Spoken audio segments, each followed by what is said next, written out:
right when we started Oberholz, the word co-working didn't even exist. So we were some of the first co-working place in Berlin, and things happened 10 years ago. It was more for freelancers, not that much startup scene. The explode of the first bubble were just still in the heads. So the development we now see is pretty new and were fostered in the last years. But somehow Oberholz was always in the middle of this movement and still is. And well, to be honest, I will not talk too much about the history of Oberholz, but maybe about the history of Berlin and the history of the, well, I call it information revolution or digital revolution. And I will point out some very interesting things. To be honest, I didn't exactly the mission of GTEC, but after I heard that, now this talk fits perfect to what you're doing. Yeah, I will talk about information revolutions in third wave. Maybe I can get a little bit. Is it only on my ears, or is it too loud or something? Or feedback it?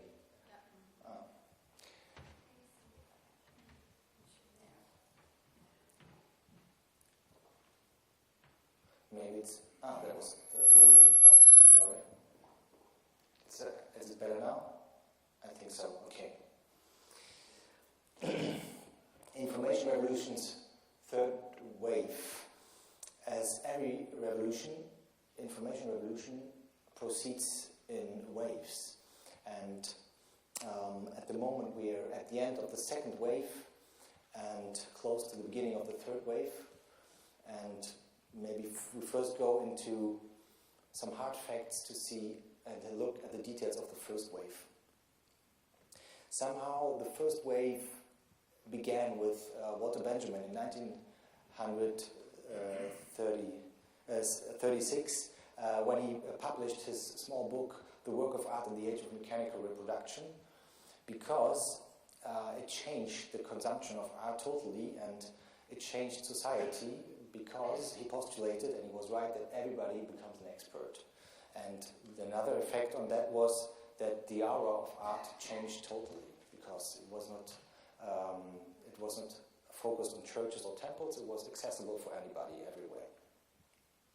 Then some hard facts, but sometimes people forget them, but I think it's very interesting to be conscious and aware of that.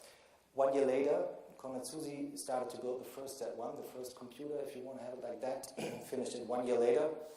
Another year later, the first Xerox copy was made, so Benjamin was totally right that things will change.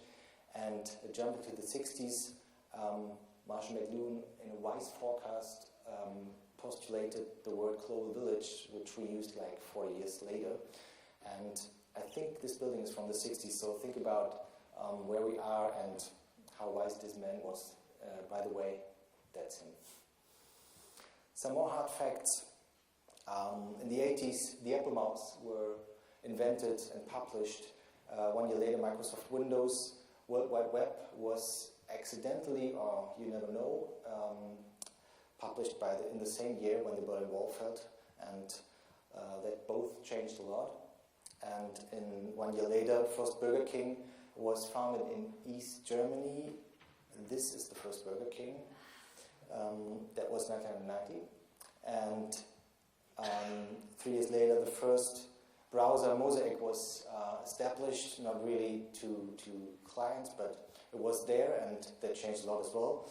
And the end of this first wave was totally shaped by the collapse of the new economy bubble. May we look a little bit more detailed in the 90s? I often get asked, because I was involved in the first bubble. I didn't have a startup. I had an advertising agency, and we worked a lot for startups. We were part of the gold rush, and we earned a lot of money. We lost a lot of money, and to maybe go deeper in the 90s. But on the other hand, I always feel like my grandfather talking about World War II when I talk to young entrepreneurs about the first bubble. But imagine, I came to Berlin 1993, and I lived in East Berlin, and I had a flat. There was no warm water, there was no bathroom. It was a shared bathroom on half of the stairs, and there was for sure no phone. And if you wanted to do a phone call, you had to go out and search for a phone booth. Usually you had to queue for it. Either it was 4 o'clock in the morning, but usually you had to queue for it. And even when you were in the phone booth, you were forced to speed up and be fast and let the others all do the talk. So at the end, there was no real communication of phone communication at all. The most important communication tool then in East Berlin was a notepad next to the doors of the flats. And if you were in the near of a friend, you just popped up and rang his bell. If he wasn't there, you just left a note and was like, hey, what about Friday night, maybe this bar or that bar? And sometimes you left messages for your friends at this notepad. And that was, at the end, all the communication that we had in East Berlin in the 90s. At the same time, I started studying computer sciences at Free University in West Berlin. And I got my first email address. That was happening all together in one year. And we used a computer system that was called CEDAT. I think it's still existing, I'm not sure. We used Sun computers that were, by the way, established by Steve Jobs. He quit at Apple for a few years, but came back later on. And I don't know why Apple bought Sun then. And we used the internet, which was more I would say an FTP crawl, something. It was files, there were no pictures. It was a strange thing. And we were in that tension. When I came home, I looked at my notepad next to the door and saw a message of my friend. And in the morning, I used email, which was science fiction in the beginning of the 90s. And I will come back to that tension of the 90s later. But what I think fostered the bubble in Berlin especially was that a lot of the people who used Berlin as a huge playground, there were legal clubs, everything seems to be possible, a new life seems to be possible. You just went into an empty house, opened a bar, earned money, even the police didn't recognize or didn't care. And this was the feeling of life in the 90s, combined between all the tension that you felt like the war is just a few months over and that you're using science fiction communication tools. Everything seems to be possible, but in the middle of the 90s, somehow the authorities started to get back the buildings, were brought back to their owners, and, well, party was somehow over, but the same protagonists that run illegal clubs were about to set up startups. So the need, the demand for setting up something new, setting up something different was still there. It's always very close to Berlin. And so the same protagonists closed their illegal clubs, opened up startups, and we all know the story. It started in 1999. The party was over. And when I say party, I mean party. I remember the most exotic thing that happened was Intershop, not existing company anymore, some kind of an e-commerce platform. They featured a new version of their software. They were publishing it, and to celebrate it, they rented out an icebreaker and took like 200 people and went into the Arctic Sea and made just a trip on 2 days just to party that new feature on their software. So these days are over, and the old economy trusted the new one. After that, it took some years before trust came back, and the bubble exploded, and somehow the old economy lost track on looking what's really happening in the digital world. And I think on the one side they were shocked, and on the other side they were relieved that this ghost, this bad thing, this evil, something uncontrollable didn't come true. And that shaped the end of the first bubble. This is the first Burger King as well, again, a very rare picture. Then the second wave started. By the way, this is the Facebook from 2005. It was called the Facebook. I don't know if anybody's here already used it then. It was pretty geeky, but it was already there. And the second wave, just to give some short numbers, I think very important is that 2004, Tim O'Reilly claimed and used the word Web 2.0, and he was proclaiming that user-generated content will shape the internet and the digital world a lot. And the same year, Facebook was founded. 1 year later, Ansgar Oberholz was founded. And 2 years later, Apple released the iPhone. it's, for me, from today's point of view, it's unbelievable that we founded St. Oberholz before the iPhone was invented, but somehow we made it. In 2014, and that is a milestone in information revolution, the mobile internet. In 2014, last year, 60% of all German web users used mobile internet, and that changed a lot, and that will change a lot. Two very important books were published in the last month. The one is, you might have heard about it, Peter Thiel's 0 to 1, and the other one is Andrew Keen's The Internet is Not the Answer. I think those two books mark two poles of one development, and 0 to 1 on the one side is the explanation and the hidden secrets, how to build the next disruptive monopolist, and on the other pole, Andrew Keen is very disappointed about how the internet is nowadays and has the feeling the internet is somehow broken, and he calls for a strong regulation and a strong state and law. I think the truth is somewhere in the middle, but we come back to that later. Internet of Things, that is something that is popping up now, which is going to be a huge trend, a very important trend. Wearables and 3D printing is about to become a private customers aware that you can do at home. It will only take a few years, and this is one of the emerging new developments in the end of the second wave. And most important, and there are we now, a few monopolists made it and dominate the web, and they set the rules and, well, somehow give us the web they want us to have. And this is marking the end of the second wave. We could go on like that, I think would be fine. Monopolists would increase more inequally, I guess, and raise more money and funds. But we could start the third wave of information revolution, which I want to point out now, as long as my presenter works with me.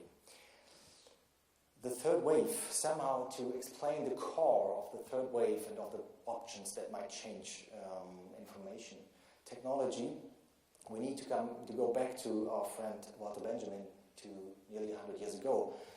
Remember, the possibilities of reproduction art changed society because everybody became an expert, and the aura of art changed a lot. If Walter Benjamin would be still alive and would be facing the same theory and the same problems, he would for sure find out that compared to the reproduction of art nowadays, the free available instruments of production, that means all the cloud services, all the digital tools, or everything what we have available now, that this will change society and economy in the same way, but not turning everybody into an expert, but turning everybody into an entrepreneur. And this is somehow, I guess, your mission here at GTEC in a way. I don't know if you knew that Walter Benjamin was already thinking that, if he would be alive. And another effect will be that the aura of work will change. That is clear, like the aura of art changed, and that this didn't start it yet, but this is the core idea of the third wave of information revolution. To make an example, to get it straight, Benjamin was talking about, or was just thinking about, well, art was in temples and churches. It was not easy to access. You had to go to the art to see it, and so the art had a special aura, and the availability was not there. Then the reproduction came up, and everybody became an expert. If you think about how to set up a server, if you compare it to the situation nowadays, what effort and costs it was to set up a server, let's say 5 years ago, just to collaborate with somebody else, a few files, sharing a few files. You needed to buy a computer, a physical computer. You needed to set it up. You needed to be an administrator yourself, or you had to pay an administrator. You needed to connect it to the internet, and somehow it wasn't even accessible from every device you used, only from another PC or something. And nowadays, that changed, like the reproduction of art. You can set up a cloud server in a minute. It's for free. It's accessible by any device you're using, and you can collaborate with anybody else in the world you invite to that server in a minute. And sometimes people forget about that development, and this is a potential, this is a power that will change if we do it, if we start it, the society and the information revolution a lot. I already mentioned sleeping potentials. So if that's right, what I pointed out in the slide before, why didn't it happen already? Why is the third wave starting now? And I think the biggest reason is that there are potentials, but they are still sleeping, and people forget about the facts, like I pointed out before. And the simplest information is the knowledge about the free instrument, the power that people have at their fingertips by all those tools. It's simply forgotten, or it's only knew by a very small part of society, and the majority does not know anything about it. And they just do not recognize what they have at their fingertips, what they could do if they would know about it. And, well, somehow the feeling, and maybe Andrew Keen is right, that the internet seems to be covered like a dust or like a poppy surface by all the monopolist features we have. And the good side of the internet, whatever that may be, but all the strength, the power that lies in the internet that makes us authors and not only consumers, that is hidden and is covered by, I call it somehow TV 2.0. Most of the people use the internet as a better Yellow Pages or a TV 2.0, and not as a tool that it is usable for and reasonable. To prove that, I focused here on some information. I'm convinced if you look at how kids are taught in school, how education is made, what content is provided in the school, and how kids are taught, you learn a lot about the society in which the schools are in.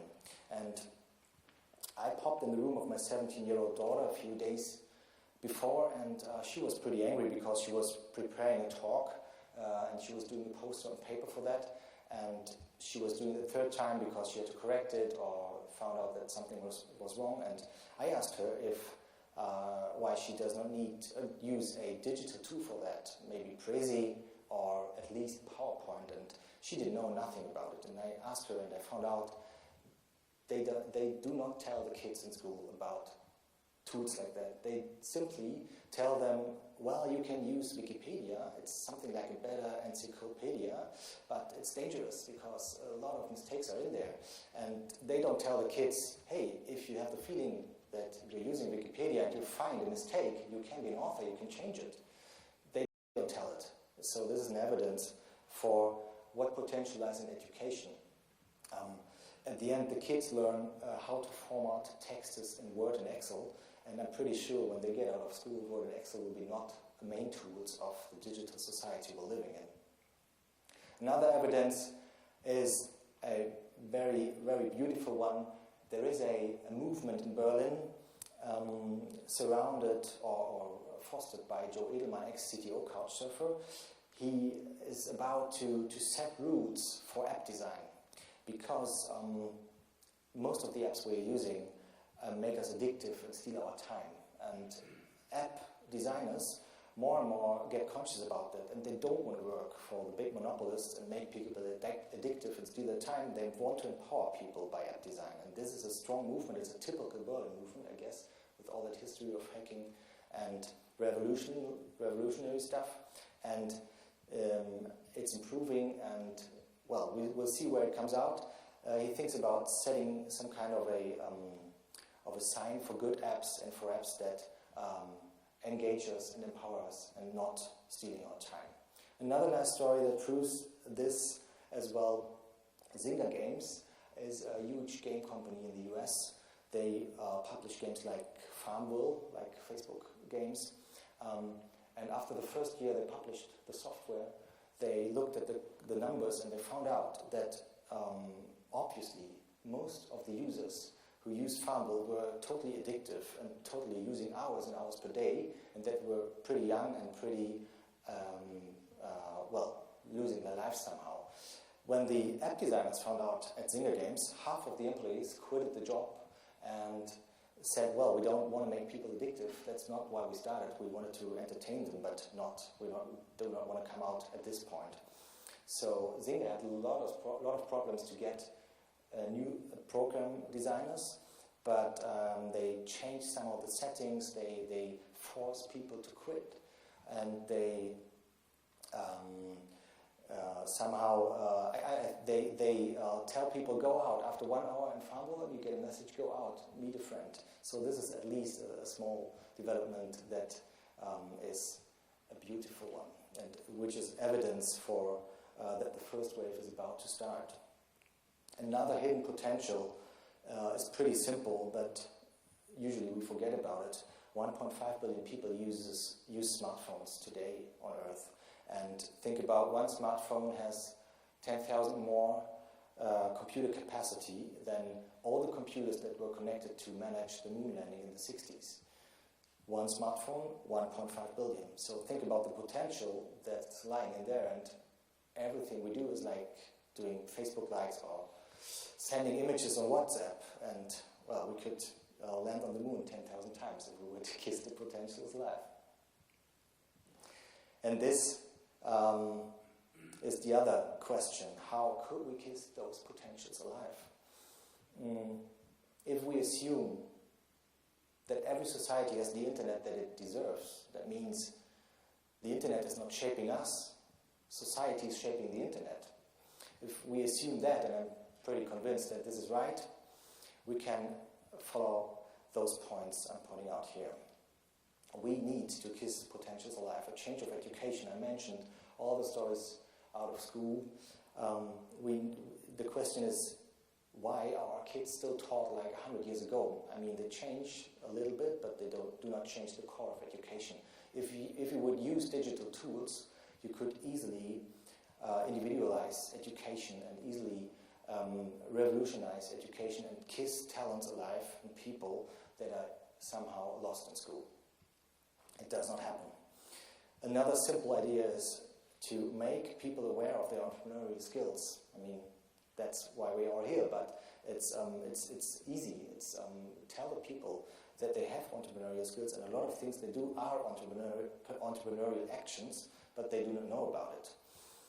And another important point is, a strong one, is to change the consumer behavior, because at the moment, the internet is a large shopping mall at one point, and well, if you change consumption, the art of consumption, you would change the internet. And there's a very nice proof, I like it a lot.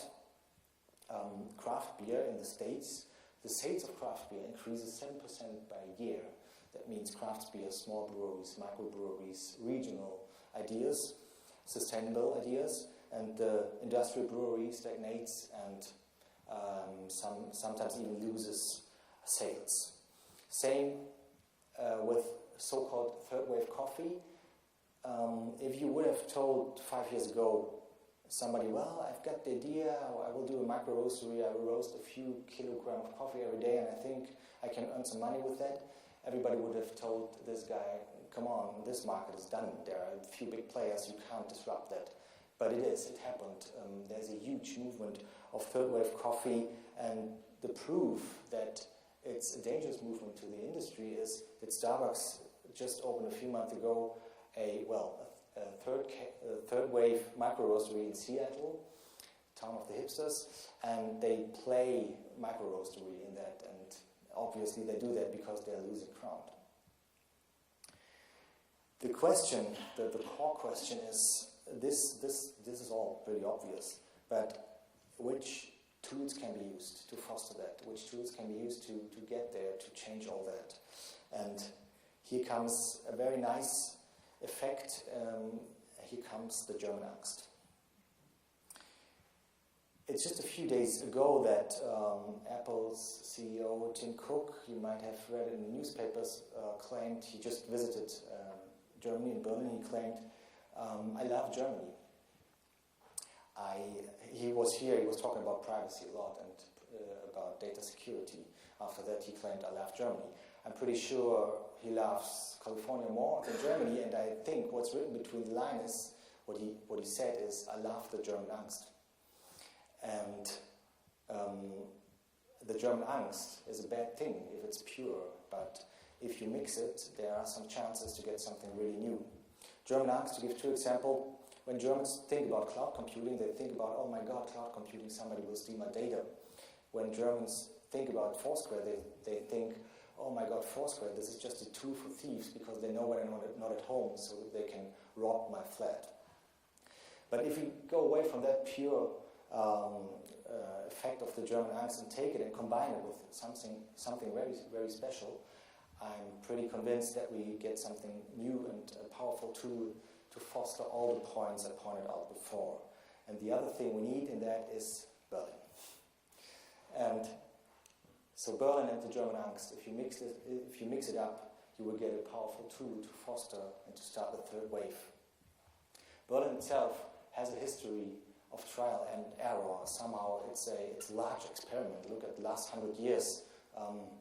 Everybody knows now Berlin itself is a startup somehow. If you look at the last 100 years, how often political systems changed. Where are we at the moment? And how often ideas of economy and money changed. You see there's a history of trial and error, and that is the reason why we have the chance here to merge the German Angst with all the effects we have at the moment with the startup scene and create something new, something strong.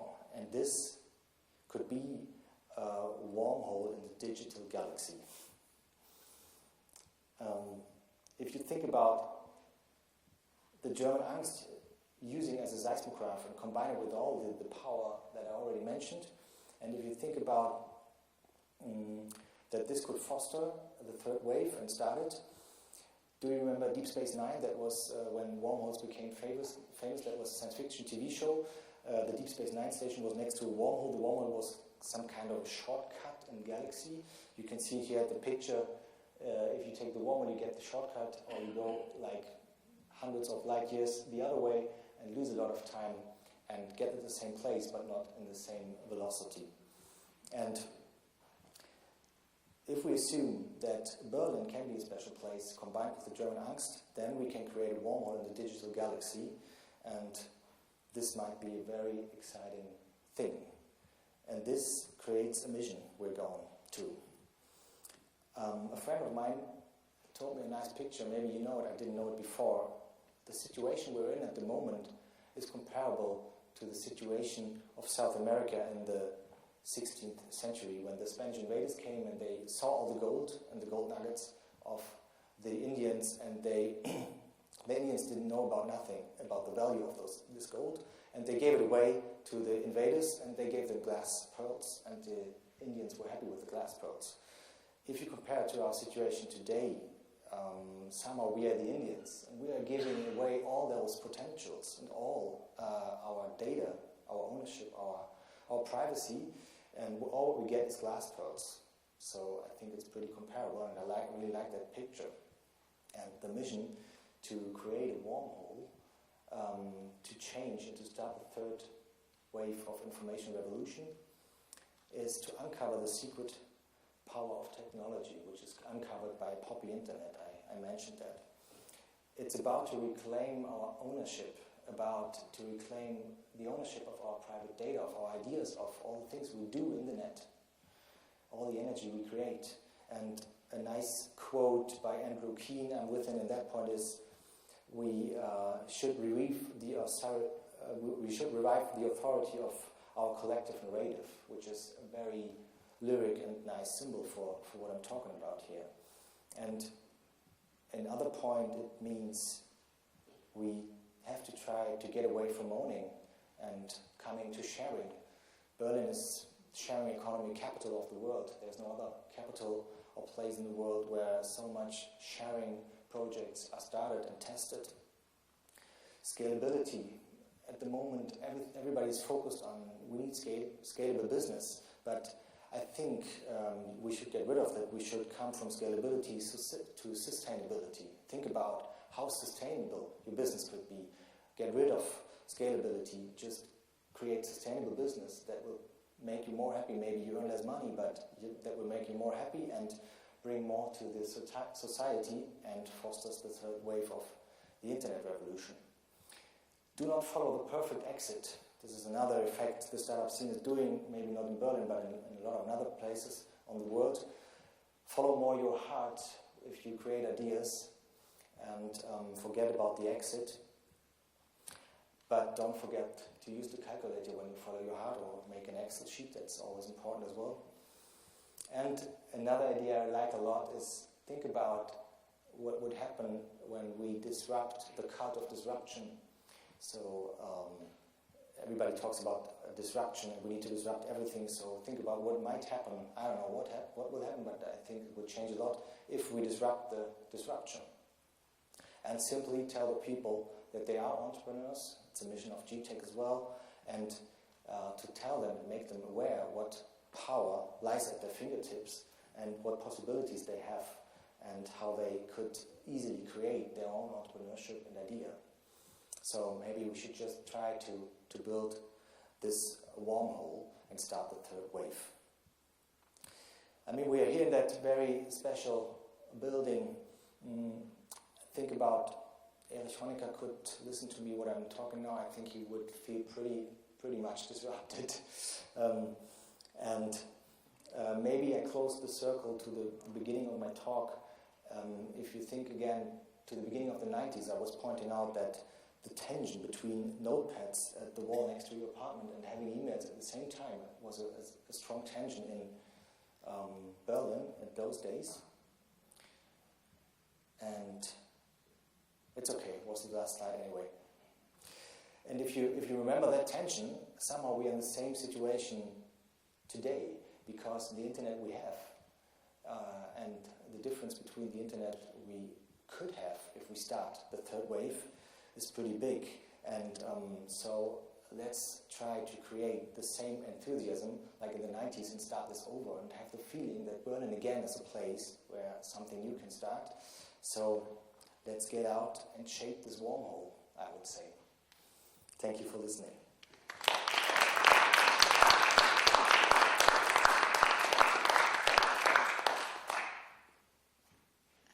Thank you so much, Ansgar.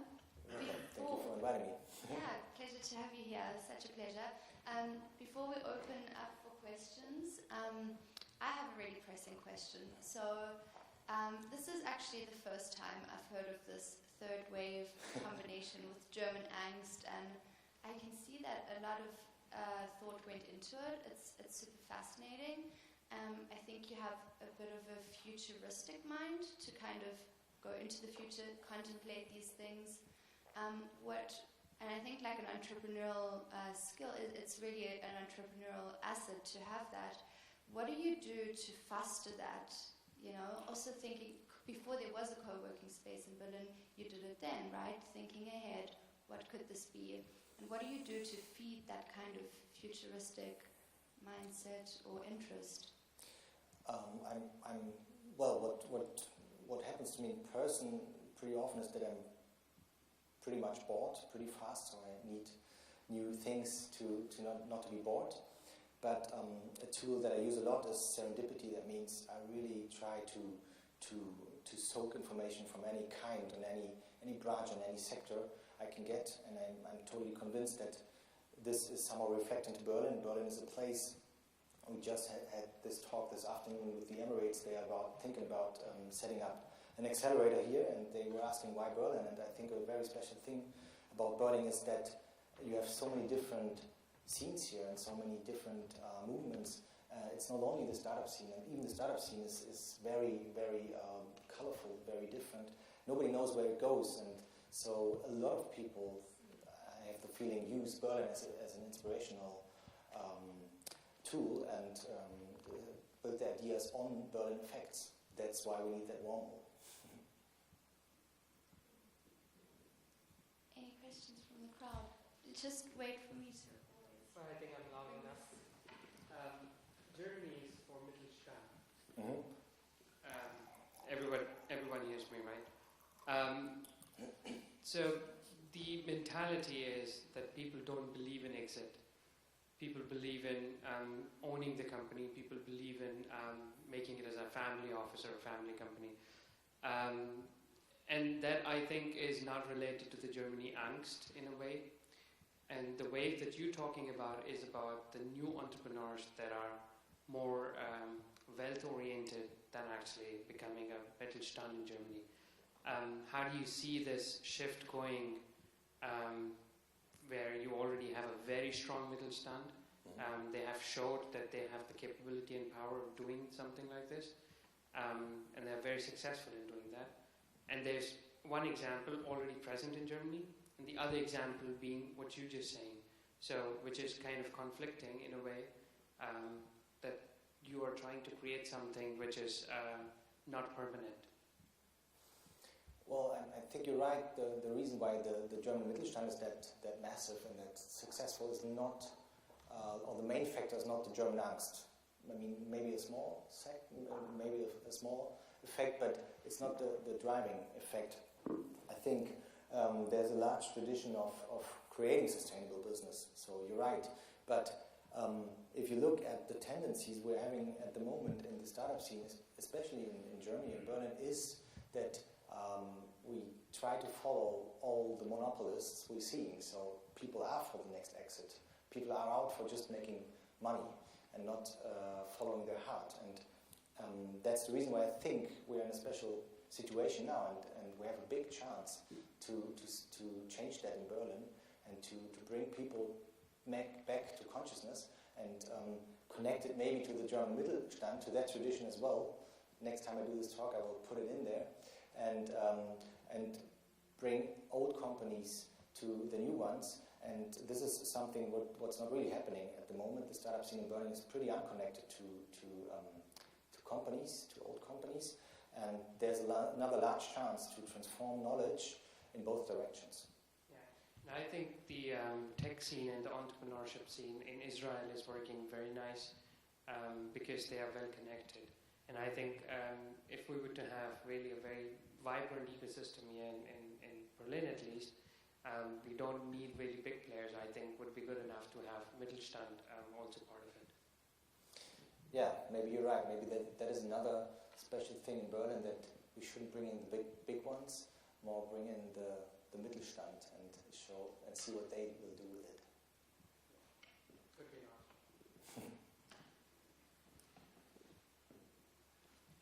I think it's a really great idea, and I think it's a fantastic vision to think that Germany fits well with the whole idea of doing sustainable internet business. I mean, just look at renewable energy, so it makes sense there's a history of it.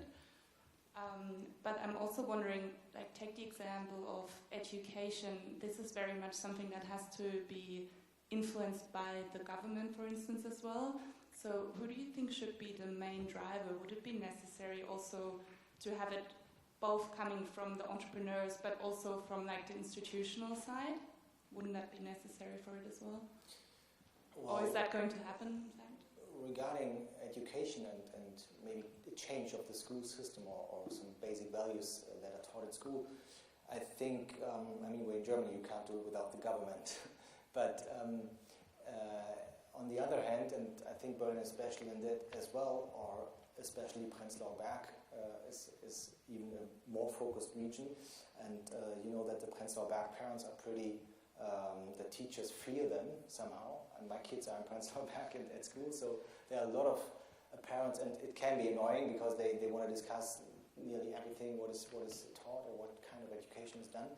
But on the other hand, you see that this potential is lying before us, and that parents already ask for change something.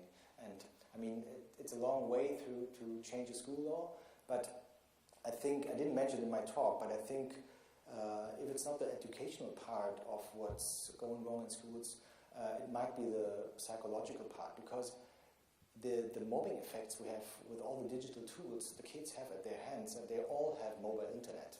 So you can imagine, if you don't have kids, how mobile they are, but they use it just for WhatsApp groups and pictures and Facebook. And the mobbing effects they're creating, and they are totally left alone with that. Even the teachers just tell them, well, see what happens when you use the internet, now you're crying. That's totally stupid. And maybe we get some pressure from that side on it and educate the kids what it means to use digital communication, what it means to send a bad word in a group of 60 people, and what it makes to people. And maybe we get pressure from that side. And maybe Berlin could be a role model for that as well. That was great. That was a very nice overview of the last 15 years, which since the bursting of the first bubble. I consult with some media and technology clients, and one of the CEOs of one of the company, when I explained what I was doing back at the time of the first bubble, he looked at me with this bewildered expression, and I said, "You remember that, right?" It was back in, he said, "Ned, I was 12 years old." He's the CEO of one of my clients. Okay. So we've lived through an incredible revolution, but one of the things that's interesting is most human enterprises fail. That's just the nature of things. What happened in the past when innovation was done in big companies, if you were Siemens or a big consumer products company, you worked in the company and your project quite often would fail. Well, you'd get reassigned to another project that wasn't the end of life, that maybe wouldn't have made your career, but you would move on. Now, I've heard estimates that say upwards of over 95% of all startups fail. That is, after a couple of years, they just disappear. What do you do about maintaining? We're just at the beginning of that, but we're going to see a generation of people who are going to be brought up by their experience is going to be failing, and serial failures. They're almost inevitably going to happen if the failure rate is 95%. So, how do you deal with that? How do you deal with the fact that you're not going to be in a big company where you can rely on you'll be put on another project. Now your project's gone, and you're going to move on to the next one if you're lucky. Still get your money? If you get your money for it, yeah. But how do you deal with that new reality of that environment requires failure, but how do you keep the machine moving if that's what's running it? Well, you're totally right. Failure happens. Most of the companies fail. A lot of innovative projects in large companies fail. The culture, how to experience failure is not really here in Germany. It's totally different in the States. And it's different in the Berlin startup scene.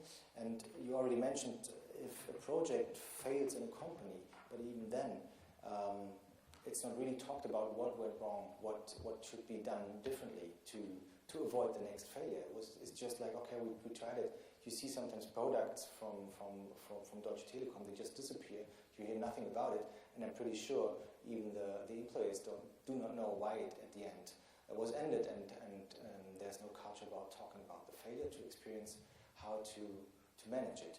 And there is a demand. I'm pretty often asked about failing and how this new culture of failure that comes from the startups. I mean, the startup scene in Berlin is pretty international, pretty American shaped, and how could learn the old companies from that culture of failure? It's a young culture in Berlin, but I think there are a few open channels, and the old companies, they all set up accelerators, so they put money in that, try to foster their own startups. When they fail, they just lose money. This does not really create a culture. But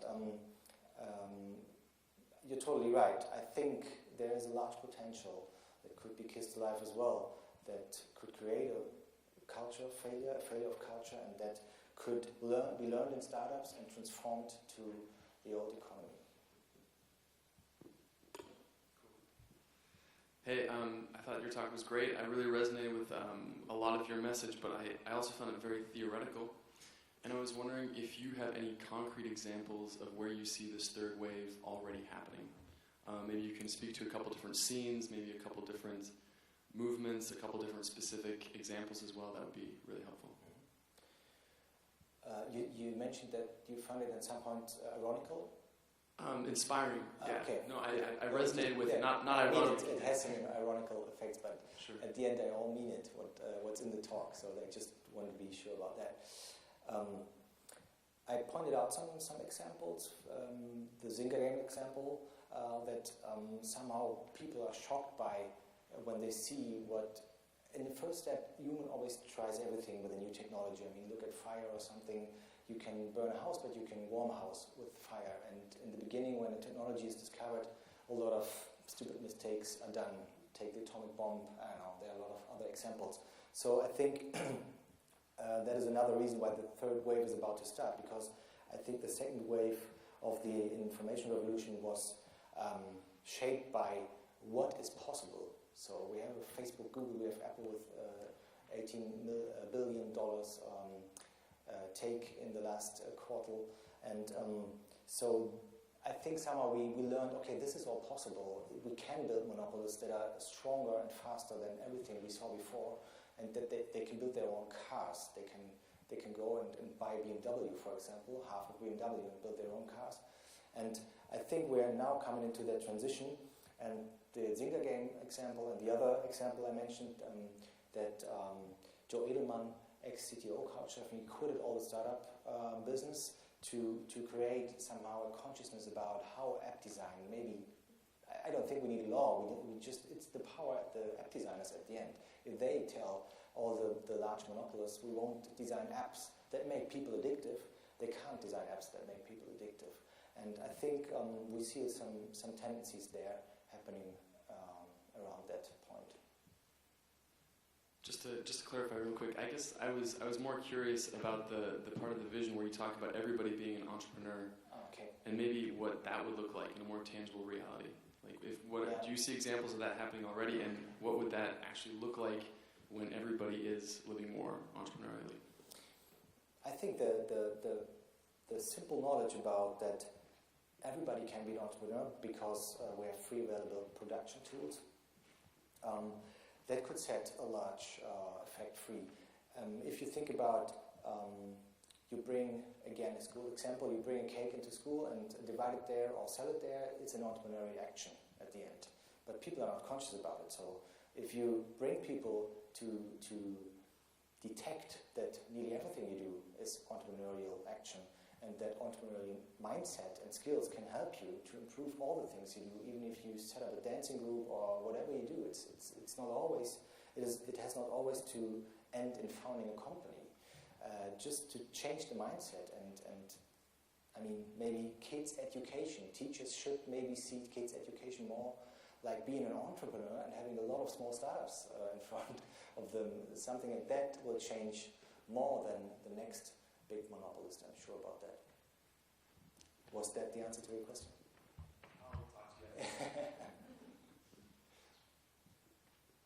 First of all, thanks for your very inspiring talk. I knew you are an entrepreneur, but I was not aware that you're also a philosopher, so thanks a lot. My question is about, you talked about how society can use technology to change the internet is at the moment. And I got an example of a Germany-based startup in Hamburg, not in Berlin. Their name is Protonet, and actually they built up a server you can use at home. It's very easy to install. I know that. And okay. Sorry, but so they make you they make it. Okay, I don't get the name. Actually, you don't have to store your data somewhere in the world, somewhere on a server farm. You can store them at home. So they use German Angst to build this project. But on the heart of their product is Protonet Soul. This is kind of a social network which should replace Facebook in order that you can have your privacy of data. What do you think could be their impact? Can they replace Facebook? So the core of the business idea is that they set up all the private home service, and after that set a social network on it. Yeah. I just heard about the Protonet and the home service. I didn't know about that secret plan to set up a social platform. Facebook, I just read some numbers that, I don't know the numbers straight, but I think like 70% of Facebook users worldwide are girls between 12 and 16 or something like that. So at the end, Facebook is teenagers too, somehow, and people at Facebook are aware of that, and that they build a product for pretty young teenagers. Maybe not every user, but the heavy users. That was the numbers I read. The heavy users of Facebook are pretty young, and most of them are girls, females. And well, I'm not sure. I was asked 2 years ago what if Facebook will still exist in 5 years, and I said I don't think that. but I think will still exist. I mean, we use it more as grown-ups. We use it like if you don't have a Facebook account, it's like having not a phone number or not reachable by phone. But I think there are some strong effects. Look at look at Snapchat. You might have heard about that private chat which deletes the message. I mean, at the moment it's used for, I think, a lot of erotic stuff at the end, but the need for getting data deleted seems to be human, and the need seems to be here. So I think if Facebook does not really change a lot and change their privacy, and if the third wave started because we built this wormhole in Berlin, then Facebook will fail. But I'm pretty sure that Facebook and Zuckerman is that flexible that he will shape his product if it's necessary. I don't think I don't think the danger for Facebook is another private social network. I think it's more or less the question if the consumers start to change their behavior and if they're conscious about their privacy.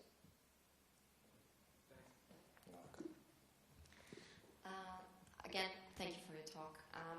I would like to hear your opinion regarding how robust and how actually sustainable the Berlin startup scene is. Because there seems to be a very special circumstances here. So to start, there is this young generation of people that are in love with the startup, the possibility of working in a startup. And for that, they end up getting, for example, very low wages. This is one thing. Another thing, there is a quite generous welfare state in Germany if compared to other parts of the world. As well, if you look at costs here in Berlin, the same thing. But this might change. And the success of the startup scene itself might change the scenario. And the third point I would mention is that most of the startups here seem to follow business models that are already proved to be successful elsewhere. So in that sense, you could actually ask if there is real innovation. So in face of this scenario, how robust and sustainable is the startup scene here? Well, I mean, we're in Berlin, I already pointed it out, we have a long tradition of trial and error, so I would be naive and would have learned nothing if I would say it's totally sustainable. So I think the exciting part of it is we are starting now shaping different startups, maybe, but we will not know where we come out, maybe in totally different ideas of economy in 10 years. So maybe and hopefully the movement we're having now is only one step before the next one, and maybe hopefully set us even in totally different and better and sustainable economy. And well, you're totally right. A lot of the successful or the money-making startups in Berlin or Germany are copycats or are driven by Rocket Internet, which their business is producing copycats. But on the other hand, and this is what I'm talking about, what we could use for creating the third wave. It's not the copycats, it's the potential of all the startups that are created here and that are making money already, like take SoundCloud or Brands for Friends or Pressekompass, you might know that Spiegel online tool. A lot more are created who are very innovative, who are not copycats and who are somehow shaping the scene. They are famous. I mean, Zalando is famous as well, but it's not an innovation at all. So I would totally keep it open. I think it's not a robust, it's not a stable thing, and I think that is what makes the difference, and that is what I like in Berlin. Berlin is built on sand. You know, if you build a building in Berlin, you need to put poles in the 20 meters. If you find stones, that means somehow we are on swampland, and that is why Berlin always fails and always struggles. And so I don't think it's stable, but I'm really curious what will come after the third wave. Hello. I sincerely apologise if this is how you started your talk, but just to crystallise in my head, could you give 3 words that kind of define and sum up what the third wave is? In a short summary? Yeah.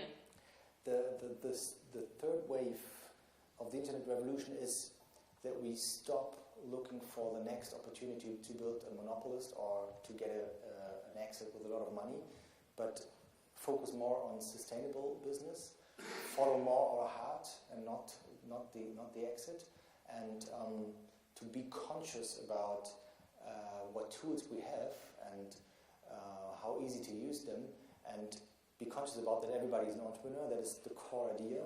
You might have lost it at the did you say that you were late? To the talk, yeah. So the core idea is everybody's an entrepreneur because of the free available production tools we have, and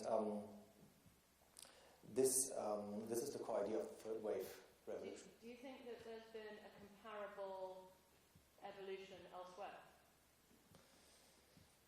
Well,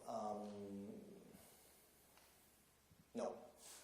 Berlin is unique. It can only happen here. We are the only place where we can create that wormhole, and that didn't happen before. I didn't necessarily mean geographically. I meant there's been a shift towards buying local food produce and sustainable food.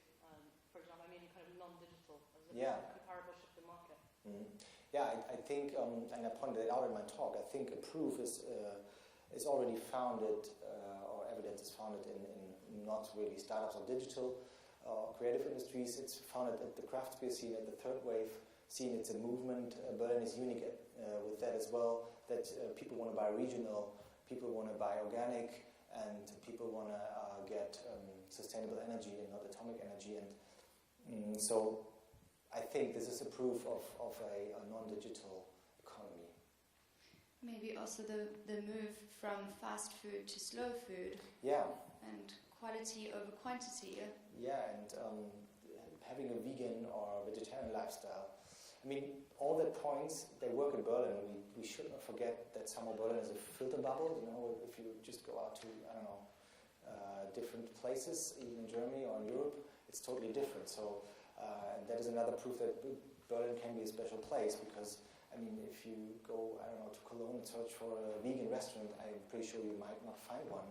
But, so we have to be aware, and that is another potential, which is not kiss alive. Go out and tell the people what is possible, because you might know here, you are all entrepreneurs or startup people, but the regular people, the majority of people do not know about that. Actually, a comment further on I think one slide where you mentioned 3D printing. The economist Jeremy Rifkin, US, you know about him, obviously. He's quite provocative in his thesis, but he's claiming, you know, the third industrial revolution is happening because of what you say. And in my mind, you know, I heard him speaking on I think it was on Monday, as a conference of the European Investment Bank, and I think the revolution is already happening.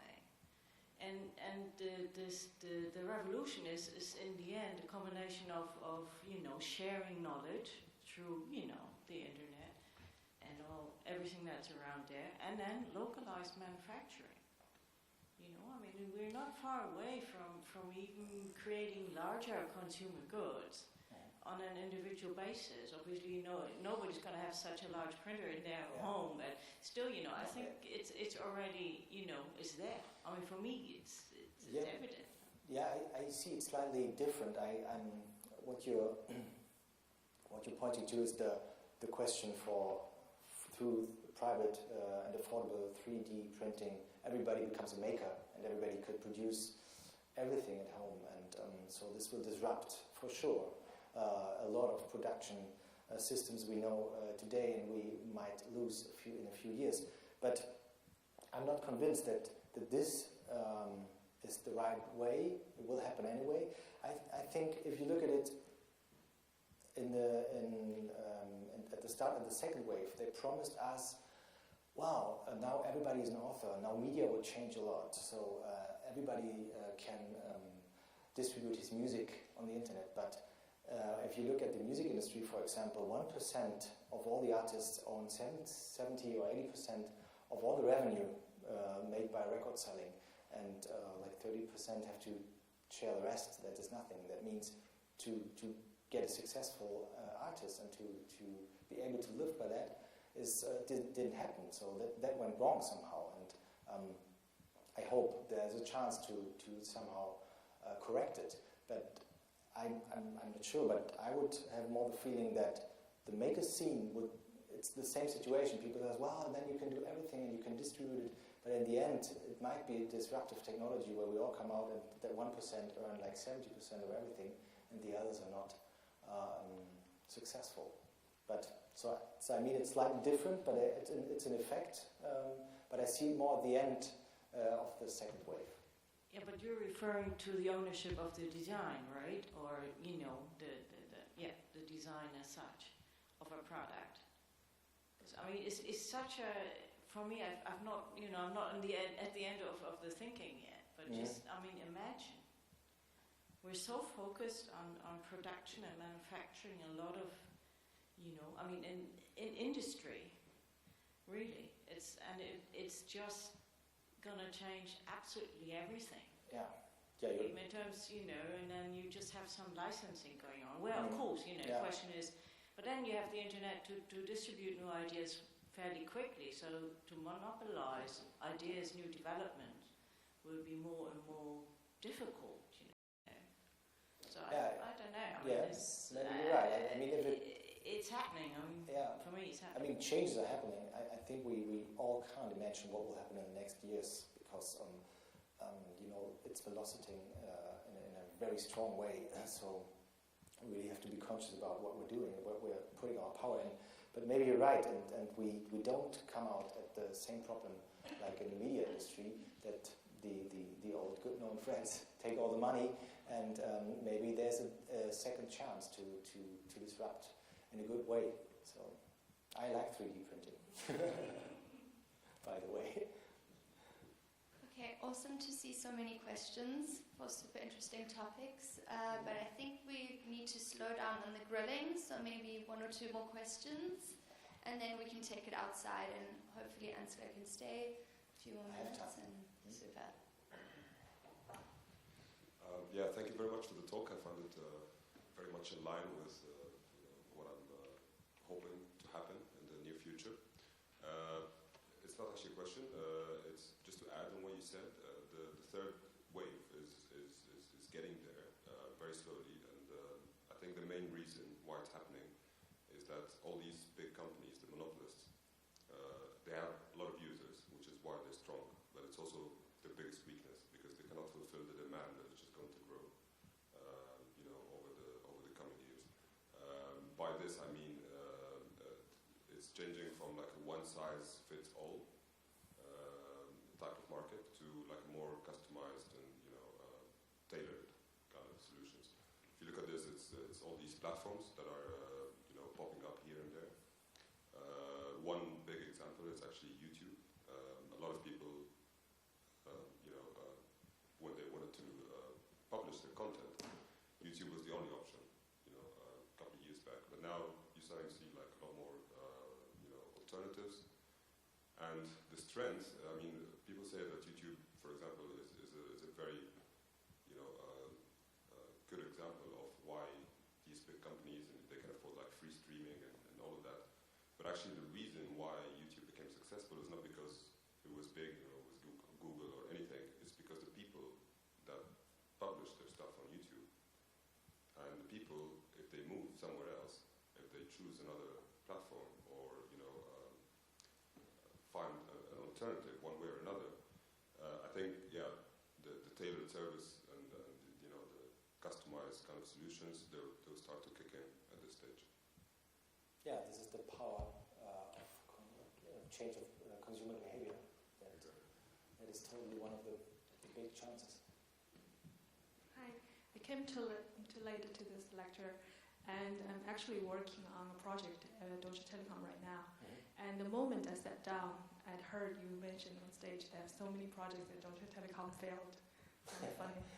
So I'm just curious to learn, in your eyes, what would be the role for this kind of former monopoly companies?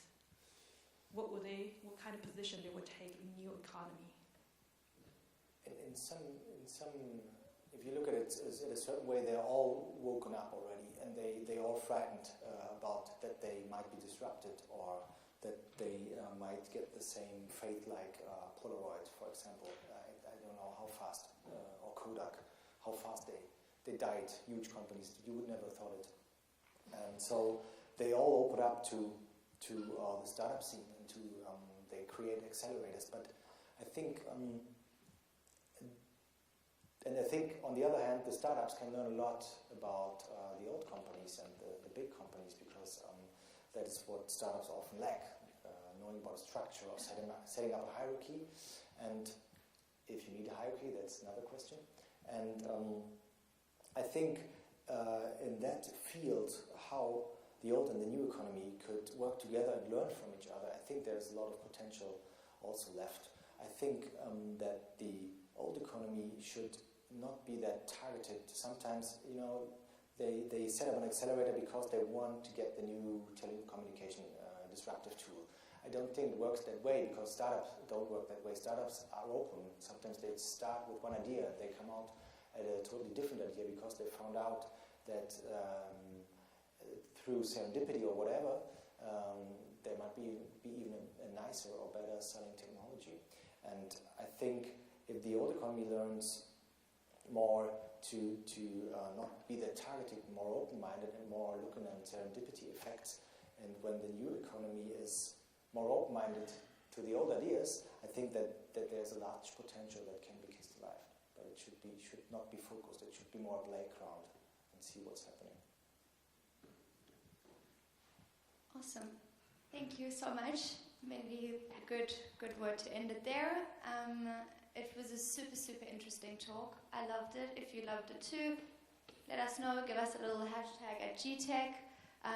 Maybe you have one as well. A hashtag?